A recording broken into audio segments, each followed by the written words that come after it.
My lovely wife, I know you have been working very hard for many years because I don't have any job. I want to take that burden away from you. I am ready to start working. I want to start a business so that I can provide for you and our children. Oma was very happy and she immediately fell on her knees. Many years ago, in a town called Amoka, there was a young woman named Oma and her husband Obiora. Oma was an industrious and a family-oriented woman. She grew up watching her parents love and support each other, and so she decided that she was going to emulate her parents and be fully committed to her marriage. Obiora, her husband, on the other hand, was a man who lacked family values. He grew up seeing his parents fight each other every time. His mother had to work very hard to take care of him and his siblings when their father abandoned them. Obiora did not grow up with a responsible father figure in his life. Therefore, he behaved in the way he believed was normal for a man to behave. He disrespected his wife and beat her up at any slightest provocation. He even cheated on her with so many women and would not provide for her and their children. However, in spite of all the maltreatments, Oma did not change her commitment to her husband and her marriage. She still loved him, respected him, and worked hard to cover up for his responsibilities. She was hopeful that one day Obiora would see her commitment and start to treat her right. People around her had told her to leave Obiora and go far away so that she can be alive to take care of her children. But Oma refused, trusting that time would wipe away all the pains and change Obiora's heart. Oma had two children, Adanna and Ejike. She tried her possible best to keep them away from Obiora's irresponsibility. She would buy clothes and shoes for them and tell them that their father bought it for them. She would pay their school fees and tell them to go and appreciate their father for paying their school fees. She tried all her best to cover up for Obiora and protect her children from the reality. But Obiora frustrated all her efforts as he was not bothered if his children saw him in a negative way. He would shout at Oma in their presence, call her bad names, and even slap her. If they asked him for anything, he would shout at them and tell them to leave his presence. Adanna and Ejike started to understand what was happening, and they would say to their mother, "Mommy, Daddy does not like us. What did we do to him?" Oma would hug them and reassure them. "Don't talk like that. Your father loves you. He's just going through stress at work. He will soon make it up to you." This continued for so long and the children got used to it. Obiora got worse by the day. He did not have a job and didn't see the need to, because he could always get any money he needs from Oma. Oma did a lot of businesses and she was successful at it. To her, money was not the problem. She gladly gave Obiora money even before he demanded for it. She believed that he would come to realize how valuable she was and change for good. But that did not happen. Instead, Obiora collected money from Oma and lavished it on other women. He kept different girlfriends all around, but ensured that none of them came close to his house. He did not want them to know that his wife was the one sponsoring his lifestyle. On one of his outings, he met a very charming lady. She was so attractive that he could not get his eyes away from her. He walked up to her and told her that she's so beautiful and he would like to be friends with her. Obiora asked her for her name and she told him Ego.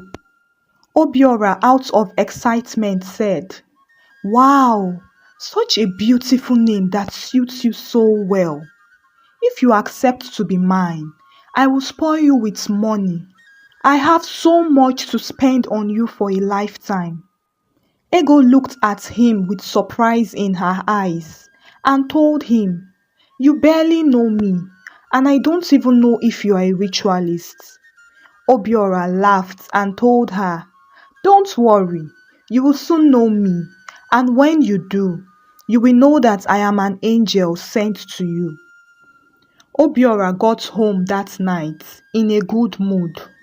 Oma noticed his positive mood and was tensed.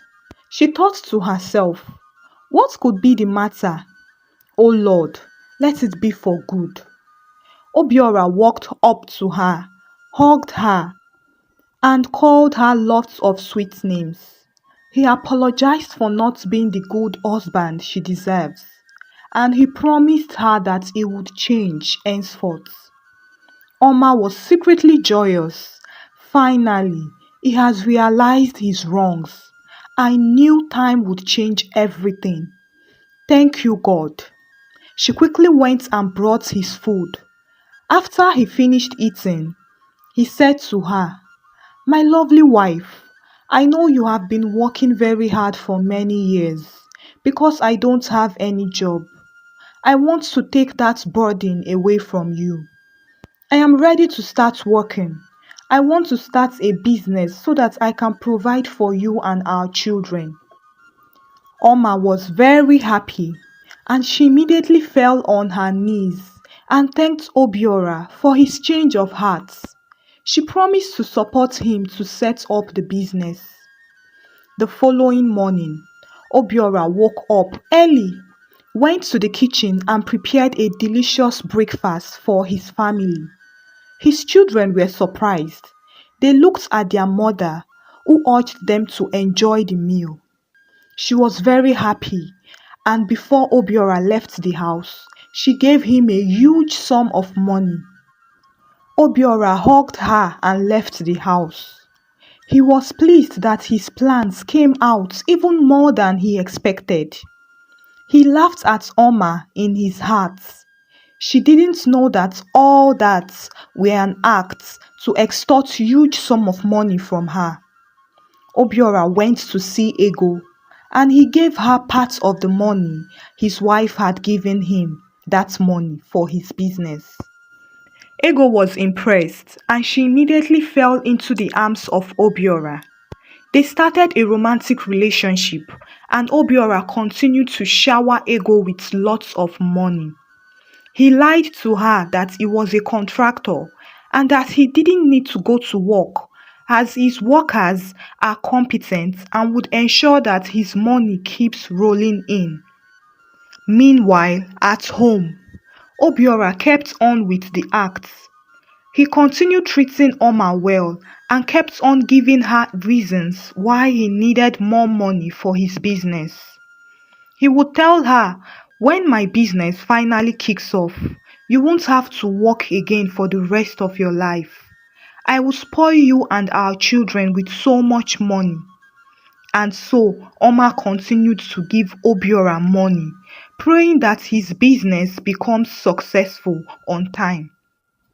Ego continued to enjoy so much pampering and gifts from Obiora, but she wasn't satisfied.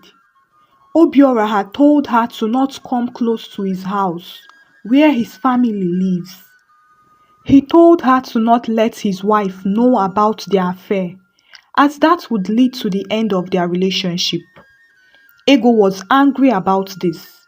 She tried to imagine the kind of treats Obiora's wife would be enjoying if he was benevolent enough to take care of her like this.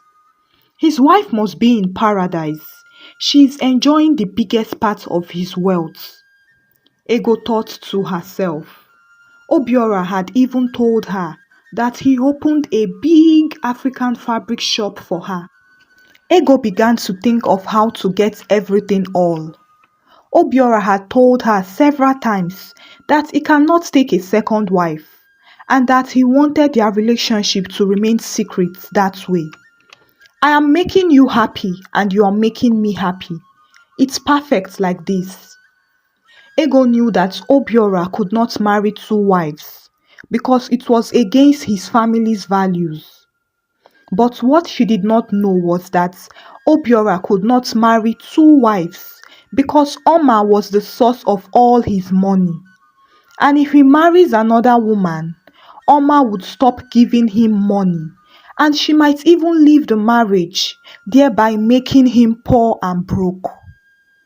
Driven by greed and desperation, Ego crafted out an evil plan that would make everything go her way smoothly. She was careful so as not to raise any form of suspicion, so she continued with her secret relationship with Obiora. Oma continued to support her husband's business.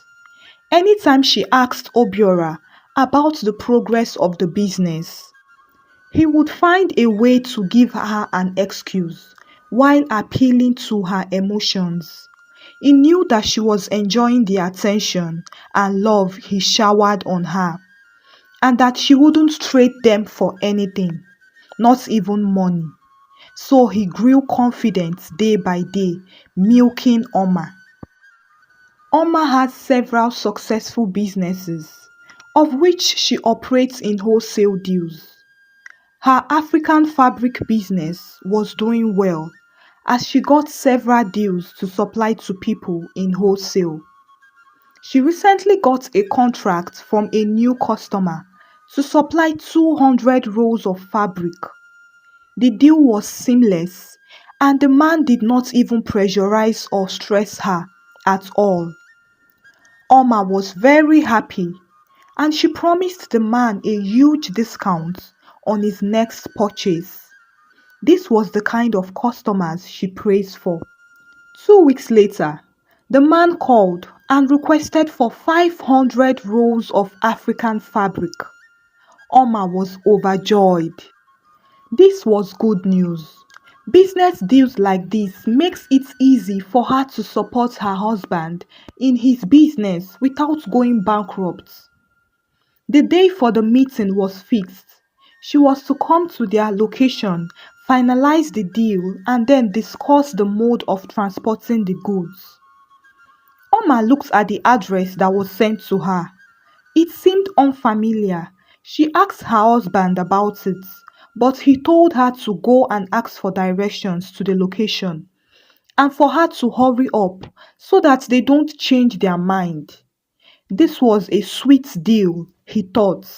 It means more money to get from Oma.